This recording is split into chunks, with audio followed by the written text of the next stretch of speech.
Nvidia drops a huge bomb on the gaming industry. Facebook does something technically similar, and Intel wants you to stuff that GPU into their little nook. Let's get into the hot news, everybody. I'm your Brett host. We're going to be going over the hottest tech news I can find on the internet while you enjoy your Brett Fists. And I just want to say thanks to everybody who let me attend TwitchCon and came out to support the streams because it was a huge blast. Big thanks to Intel for sponsoring my trip out there. We'll have a recap video coming out for you soon.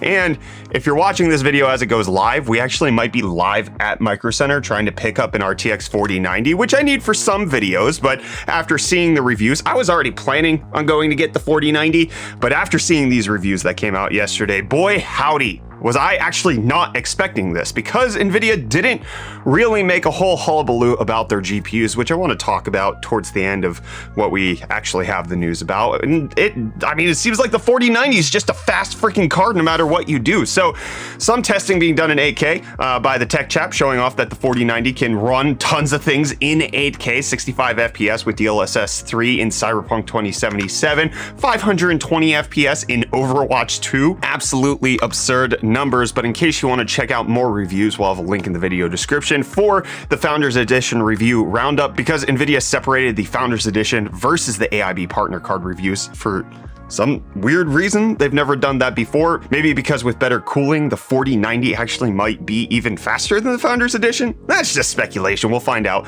probably as this video goes live. I'm not 100% sure, but you can check out the review roundup, which has the Founders Edition reviews from essentially every tech outlet who actually got one of the GPUs. But what Nvidia also confirmed was that DLSS 3.0 should be supported on 5 different games within the week, including games like Cyberpunk should hopefully have it, and they're going to support a whole bunch. That's the gist. But the general sentiment around this card is that it is freaking fast. What I've seen it compared to is the jump from the 980 Ti to the 1080 Ti, or older comparison is comparing it to something like the 8800 Ultra, which allowed people to actually have truly next generation level graphics, where it put consoles to shame, where you could get like 720p 30 low on consoles like the PS3 and the Xbox 360, and the 8800 Ultra allowed you to actually do high fidelity 1080p in a way that was never done before that. And it does seem like the 4090 hits that, not just in ray tracing, but also in rasterization. So that seemed to be nearly every review I watched. There are issues of, number one, it's $1,600. Number two, it is gigantic. Number three, it consumes a lot of power, but temperatures are really good because of the Founders Edition. It actually is a lot faster than 3090 and 3090 Ti. It has dual NVENC encoding, which is going to be great. It has AV1 encoding, has HDMI 2.1, doesn't have DisplayPort 2, even though that is supported on several different monitors out there. Nvidia not going with that next generation. But it does seem like the main complaints are power draw, size, and price. But if you look at charts like this, where 4K Ultra, it can actually do 4K really well, nearly 144 hertz 4K, just in pure rasterization, being a gigantic leap up from the previous generation. It does seem like the 4090 is a big deal, like actually massive leap forward, 60 to 75%, including in just rasterized performance, which is a lot. And in some benchmarks, as you can see with this Linus Tech Tips one, over double. And that's what it's going to be across the board when you add in things like DLSS 3, or you add in ray tracing. The new ray tracing cores that Nvidia is including on the 4090 are another level. So it seems like the 4090 is a fan-freaking-tastic card, which gets me a little confused about how Nvidia chose to unveil this thing and kind of promote it to the general consumer, because I think it does go along with how I've been feeling what Nvidia's attitude is towards gamers, which is, we know we're the best and you're gonna buy it anyways, so we're not even gonna try to sell you on this. Let's let the reviews go. We're just gonna give you 5 minutes out of a 2-hour keynote, and if you're gonna buy it because you have $1,600 in disposable income, we know you're gonna buy it, so you don't need to be wooed over by us, which is a little frustrating, I guess. It could be seen as a smart business decision where they're not going to spend a whole lot of time pushing marketing on something that they know is a high margin item that people who have the budget for it are just going to do anyways. They don't need to convince anybody over to their side. They know their customer, they know them well, and if you have $1,600, this is the best gaming experience that you're going to get for a graphics card. That seems to be the general sentiment out on the internet. The 4090 is a revelation. It's just very expensive, very big, and very power consuming. So let me know what you think of the 4090. I do realize that the vast majority of people will never have this card. It's just not reasonable, but is it exciting to you? Does it seem like Nvidia really came through with this generation, or are you waiting to see what they're going to do with cards that consume a little bit less power in the realm of the 4070, 4060? Are we still going to see that 60 to 70% jump class on class, or is this just going to be limited to the big beefy boys where they can unlock all of the cooling? Let me know what you think of that down below in the comments. But while Nvidia is coming out with their big honkin' power Mac Daddy, Meta or Facebook coming out with their big honkin' power Mac Daddy face headset that you're supposed to put on your face for VR and mixed reality. It's the Meta Quest Pro, which already got left in a hotel room a little while ago, and we got to see the whole thing. It's gonna come in at a cool price point of $1,500. Look at this thing with all of the $1,500 reasonableness that it has. It has a bigger battery, has more specs, but the most important thing, the thing you, my friends, really need to get excited about is that it enables legs. You can have legs in mixed reality or VR or Event Horizon World, whatever they call it. So the Meta Quest 2 Pro actually does have some great specs. It's the XR2 Plus Snapdragon chip, 12 gigs of RAM, 256 gigs of storage, 90 hertz refresh rate, but Meta is only saying that it's 50% faster than the Quest 2, considering it's 5 times the price. They do have to justify it otherwise, and they do that in things like the actual battery, making a curved cell so that it actually gives you really good battery life. On top of that, it has a good pixel density, better than the Valve Index, but less than the Vive 2 Pro, but also it has exterior and interior camera support for things like being able to interact with your environment, as well as foveated rendering, as well as detecting your facial expression so that while you're in mixed reality or VR, you can actually indicate and gesture with your head with nodding, or actually create facial shapes that other people can recognize, which does seem pretty cool. According to Engadget, they do think that the price is justified given the specs that are in it outside of the processor, more in the general use case, but it does just seem like a really weird place. They raised the price on the Quest 2, which was too much in the first place, but then I think my sentiment, which I want to hear yours, what you think of the Quest Pro and Meta's decision to really go all in on virtual reality, or the metaverse rather.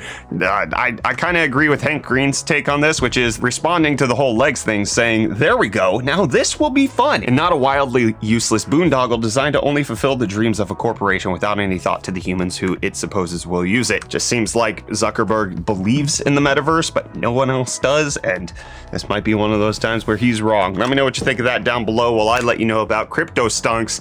There's been no movement. I haven't done a hot news in a while. It just seems like the crypto market is completely flat until there's going to be a major shakeup in the crypto market to waver people's confidence or bolster it. Bitcoin's at 19,000, Ethereum's at 12.79, and Dogecoin's at 6 cents. And Reece is at the time where he's going to give us UFD deals. Right, bud? Hey friends, welcome back to UFD Deals. We bring the hottest tech deals out on the internet. It's been a while, but we've got some baller Prime Day deals to get you started. Like this Power Color Red Devil AMD Radeon RX 6950 XT graphics card. AMD's big boy with 16 gigs of GDDR6 memory is currently going for only $799.99, which is a whole $400 off, or 33% off the usual price. And next up, we have the Sticklemonster NR200P small form factor mini ITX case with your choice of tempered glass or vented side panel. Both the white and black version are going for $99.99, which is $45 off. But don't forget you can get an extra $20 rebate on the white version specifically. And also don't forget that you can find these deals and more linked in the video description, but these are Prime exclusive deals that are only available for the next 24 hours. With that, I'm gonna hand you off back to Brett for the rest of your hot news. Thank you. Very cool deal. Also good deal for you is in case you want a Valve Steam Deck, they're now available for shipping. So one of the things that happened with this in their announcement, that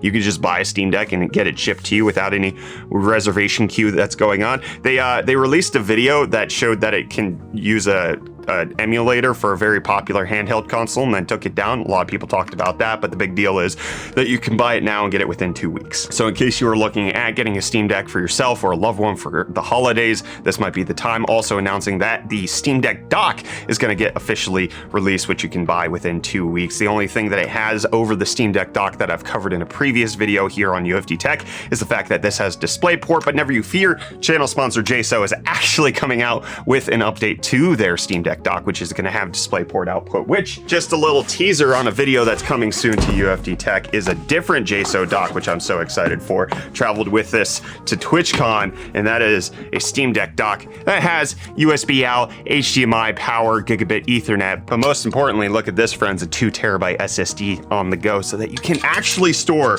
all of your freaking Steam games. And it fits in their carrying case. It's great. Anyways, channel sponsor JSO has those items. Their Steam Deck dock with the DisplayPort's actually going to be $20 cheaper than Valve's, and I've loved mine ever since I got it. And I love what Intel's doing with their 13th gen. And now we've got some discovery going on with their low-end chips, the 13100. According to Intel, their single core performance should be up around 15%. It's going to have 4 cores, 8 threads. I'm excited to see what Intel has coming out with 13th gen, which they showed off a lot at TwitchCon, including this Raptor Canyon NUC, which actually can support triple slot GPUs. So in case you want to slot in a 3090 Ti, it actually might be able to fit that. The Raptor Cove NUC actually just being a new way that Intel's approaching their NUC family product lineup, where you can actually have it be essentially a mini ITX PC that you can piece and place and part around, which one of the cool things that we saw with an implementation of the NUC at TwitchCon is the fact that they put it into a full PC and it ran as the streaming computer all in one box. Catlin, you can play for them my TikTok that I made for Intel over at TwitchCon.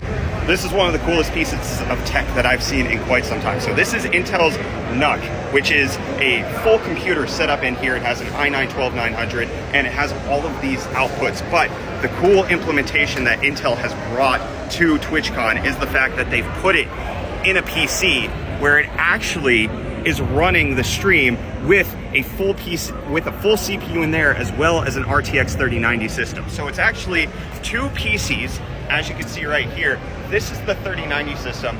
This is the NUC that is actually handling all of the streaming, and they've combined it in a way where you can actually use both so that you can have a dual streaming PC solution without needing 2 whole PCs, because the PC actually fits in the main computer. It's amazing. I love it. If you're at TwitchCon, come and check it out at the Intel booth. And that's gonna wrap it up. Hot news is over. I'm at Micro Center, hopefully getting a 4090 if they're not sold out, if we're not too late to the line. I'll see you next time for the hottest tech news out on the internet, friends.